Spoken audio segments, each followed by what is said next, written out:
विराम एवं गति। ठीक, या विराम क्या है और गति क्या है, आज हम लोग इस वीडियो में समझेंगे। ओके, यहाँ पे कह रहा है कि हम अपने आसपास की वस्तुओं को विराम या गति में देखते हैं।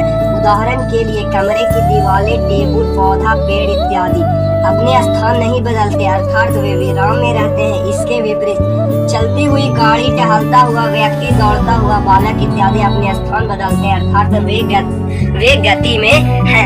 ठीक, क्या कह रहे हैं यहाँ पे, यानी कि गति और विराम यह है कि देखिए, जैसे कि विराम यह है कि एक स्थान से दूसरा स्थान नहीं जाएगा। ठीक, यानी कि यहाँ पे है एक बिंदु तो वह यहीं पे रहेगा। ठीक, इसके आगे पीछे ऊपर नीचे कहीं नहीं जाएगा।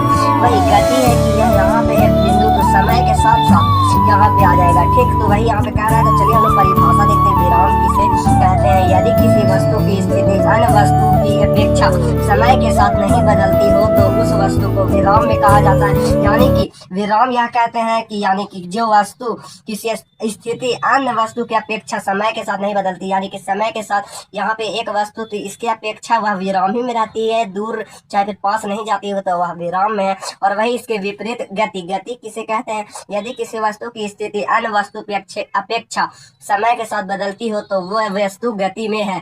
जैसे कि यहाँ पे है तो समय के साथ साथ यहाँ पे आ जाएगा, फिर समय के साथ साथ यहाँ पे आ जाएगा, यानी कि यह यहाँ से यहाँ तक पहुँच गया, फिर यहाँ से यहाँ तक पहुँच गया। तो वही यहाँ पे कहना चाह रहा है। ओके, ठीक, इतना के लिए थैंक्स।